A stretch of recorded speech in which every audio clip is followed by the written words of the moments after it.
Well, here we are with, that's a half line of bacon that we have cured in the last few videos, and we've smoked and I put back into the fridge to equalise. I vacuum packed it back in, and now I have semi-frozen. When I say semi-frozen, it's still quite rigid, and I'm hoping that's what I find. I put in the freezer for about 2 hours before I slice it. Now, I'm going to try today. I have 3 different knives here. This is the one I like using, a long, sharp knife. That's quite a flexible one. I use for salmon as well. There's also a slicing knife from Victorinox that works quite well, and a standard chef's knife, and I'll see what works best. Anyway, I'm going to slice the end off it first, what I normally do. And I'm looking for slices. I'm going to take the end one off it. And I'm looking, oh, that's a lovely colour that. Now, what I do with the end slice is I use them and I chop them up into lardons afterwards. So that's generally what I do with them. Now, sometimes I slice it upside down and sometimes I slice it this way. But I'm looking for good slices, maybe, I'm thinking about 6 mil thick, like so a pencil thick. And I don't like thin rashers, especially the home cured ones. So, and just a simple motion of back and forward until you get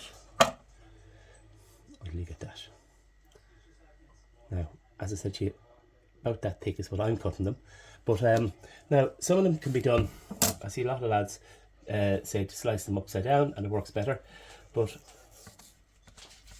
I find I get a better, that works too, but I find I get a better cut when it comes this way. Now let's try the serrated slicing knife. Let's see if it can work any better with this. Again, with that 6 mil, keeping it, this works. That sawing motion, that works quite well actually. And I find that works quite well when it's quite frozen. And I'll try the normal chef's knife. Now the problem I have with this is that it's a little bit short, although it's a 10-inch chef's knife. It's still a little bit short for the bacon, particularly if you're doing the belly of bacon, and you end up having to kind of slice it over at now right there. Again, nothing wrong with it. That one is actually a little bit like a wedge. It cut it a bit thick at the bottom, but that won't make any difference. So I'll go back to cutting with my long thin knife, and I find that is my best knife for it. Yeah, give me the cutting slices. As I said to you, they're semi-frozen, still quite solid, and I'll go about cutting up the full line. So I hope that's some help to somebody. That's our own home cured smoked bacon.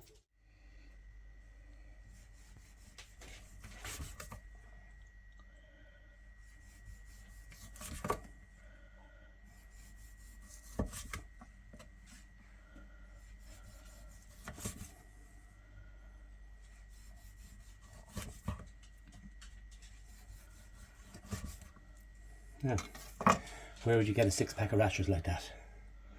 And there we are, sliced up the loin by hand.